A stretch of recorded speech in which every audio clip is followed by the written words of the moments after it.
Salut à tous et bienvenue sur ce nouveau podcast de Chris Labs. Aujourd'hui, on va parler matos, on va parler futur et on va se poser une question qui commence franchement à me faire douter de tout ce qu'on a toujours cru savoir sur le PC du créateur. Vous avez sûrement vu passer les news, la voilà, la nouvelle reine, la Nvidia RTX 5090. Des specs qui donnent le vertige, une architecture Blackwell de nouvelle génération, 32 Go de VRAM GDDR7, des performances annoncées comme 35 à 40% supérieures à la 4090 dans des benchmarks comme Blender Cycles, et un prix qui lui aussi atteint des sommets. On parle d'environ 2000 €, juste pour la carte graphique. Ça veut dire que la tour complète, la fameuse workstation de guerre, va facilement taper dans les 4 voire 5000 €. Et pendant des années, la logique c'était ça, non ? Pour être un créateur sérieux en 3D, en VFX ou même avec les IA génératives, il fallait la grosse bécane. C'était un peu un passage obligé, un investissement initial massif.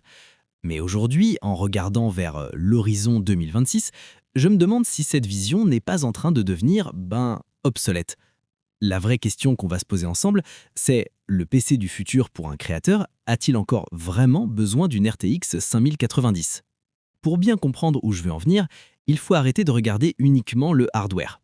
Il faut regarder ce qui se passe de l'autre côté du miroir, dans le software et les services en ligne. Deux tendances de fond sont en train de rebattre complètement les cartes. La première, c'est le cloud computing pour la création. Et attention, je ne parle pas de Dropbox pour stocker des photos de vacances, je parle de puissance de calcul brute à la demande. On a des services comme iRender, GarageFarm ou même AWS Deadline Cloud. Le concept, il est d'une simplicité redoutable. Vous avez une scène Blender ultra complexe, une animation qui prendrait genre 48 heures à rendre sur votre PC, vous l'envoyez sur leur service. Et là, ce n'est pas un PC qui s'en occupe, mais une armée de serveurs avec des dizaines de GPU qui travaillent en parallèle.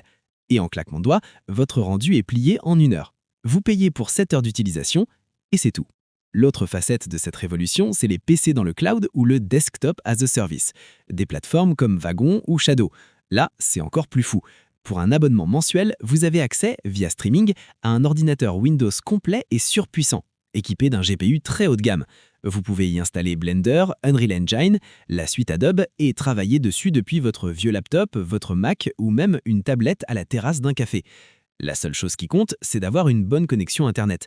C'est un peu comme comparer l'achat d'une voiture de sport avec la location.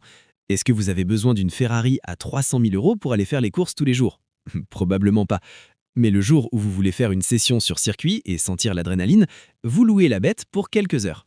Le cloud, c'est exactement le même principe pour la puissance de calcul. L'avantage financier, il est colossal, surtout pour les freelances ou les petits studios. Fini l'obligation de sortir 5000 € d'un coup avant même d'avoir signé le premier client. On transforme un investissement, qui est massif et risqué, en une simple dépense opérationnelle, un coût mensuel ou horaire. C'est plus facile à gérer et surtout beaucoup plus facile à facturer directement à un client pour un projet donné. Alors, face à cette flexibilité, est-ce que ça veut dire qu'on jette nos tours à la poubelle ? Pas si vite. Le hardware local a encore des arguments très solides à faire valoir. D'abord, le contrôle total. Votre tour, elle est à vous. Vous en faites ce que vous voulez, quand vous voulez. Pas de mauvaise surprise sur la facture à la fin du mois. Vous avez payé une fois, c'est réglé. Ensuite, et ça c'est crucial, la latence. Quand vous sculptez un modèle 3D ou que vous peignez une texture dans Substance Painter, vous avez besoin d'une réactivité au quart de milliseconde.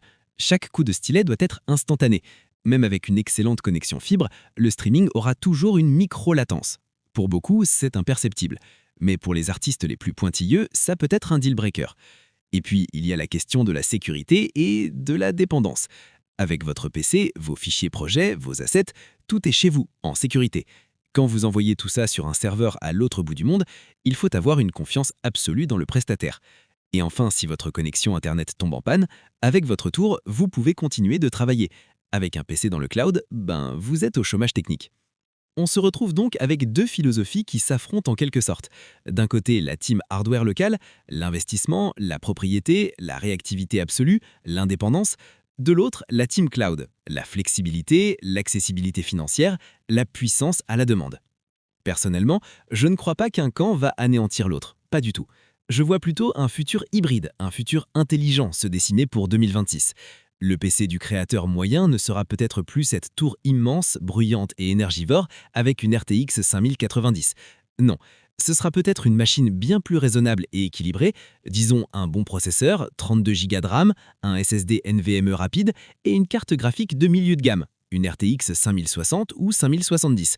Une machine coûtant, allez, peut-être 1500-2000 euros, ultra confortable et réactive pour 90% du travail. La modélisation, la préparation des scènes, le texturing, le montage vidéo. Et pour les 10% restants, les tâches exceptionnelles et ultra lourdes, le rendu final d'une animation 4K, l'entraînement d'un modèle IA Querso, la simulation de fluides complexes, c'est là qu'on ira louer la puissance. On appuie sur un bouton dans Blender et on déchaîne l'équivalent de 20 RTX 5090 pendant 1 heure. Ce modèle combine le meilleur des deux mondes, le confort et la réactivité du local pour le travail de tous les jours et la puissance quasi infinie du cloud pour les pics de besoin. Fini la course à l'armement et l'angoisse de l'obsolescence. Bonjour l'efficacité et l'intelligence financière. On dépense moins au départ et on paye la grosse artillerie uniquement quand elle nous fait gagner de l'argent, par exemple pour livrer un client plus vite et passer au prochain projet. Je pense que le PC créateur de 2026 sera plus malin que simplement puissant. Et maintenant, la question est pour vous, et mon avis m'intéresse énormément.